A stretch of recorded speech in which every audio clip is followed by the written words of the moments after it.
Hello guys, good morning. કેમ છો બધા? મજામાં જશે. આજના મિની બ્લોગમાં તમારા બધાનું હાર્દિક સ્વાગત છે. ઘડિયાળમાં વાગ્યા છે 8:45 અને આજે શ્રાવણ મહિનાનો 3જો સોમવાર હતા. સવારમાં મમ્મીએ કહ્યું હતું કે શંકર ભગવાનનો થાળ ધરવાનો છે, એટલે આપણે બની ગયા જમવા બનાવવા માટે રેડી.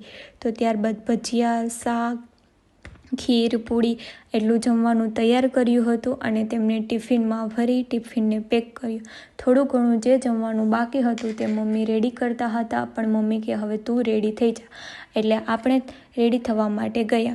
ત્યારબાદ આપણે ચપ્પલ પહેરી આપણી ગાડીને પણ રેડી કરી અને જો આપણે પણ એકદમ મસ્ત મજાના તૈયાર થઈ ગયા છે. તો હવે આપણે નીકળીએ ગામમાં જવા માટે.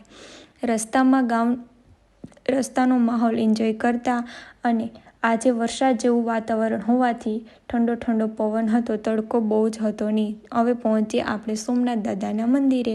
ત્યાં સોમનાથ દાદાના મંદિરની બાજુમાં હનુમાન દાદાનું પણ મંદિર છે. મહાદેવે જઈએ ને તો એકદમ શાંતિનો અનુભવ થાય છે. થોડીક વાર મંદિરમાં આપણે ઊભ્યા, કેમ કે હજી બાપુ આવ્યા નહોતા. બાપુ આવે પછી તે થાળ ધરે. ત્યારબાદ બાપુએ થાળ ધર્યો. આપણે પણ સરસ મજાના શંકર ભગવાનના દર્શન કર્યા.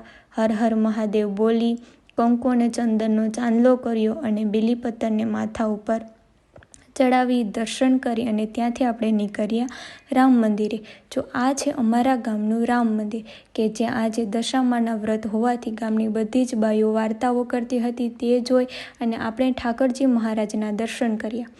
કાનો છે તે હજી ઝૂલામાં ઝૂલતો હતો. 2 દિવસ પહેલાં જ જન્માષ્ટમી ગઈ હતી, એટલે ઠાકરનું આ મસ્ત મજાનું માહોલ મને ખૂબ જ ગમતો હતો. ત્યારબાદ આપણને દશામાનો પ્રસાદ મળ્યો હતો. તે પ્રસાદ લઈ ઘરે આવ્યા, પ્રસાદ જમ્યો. ત્યારબાદ જમવાનું રેડીથી જમ્યું અને આપણે બેસી ગયા વાંચવા માટે, કેમ કે આપણું સ્ટડી ચાલુ છે એટલે વાંચવું તો પડે.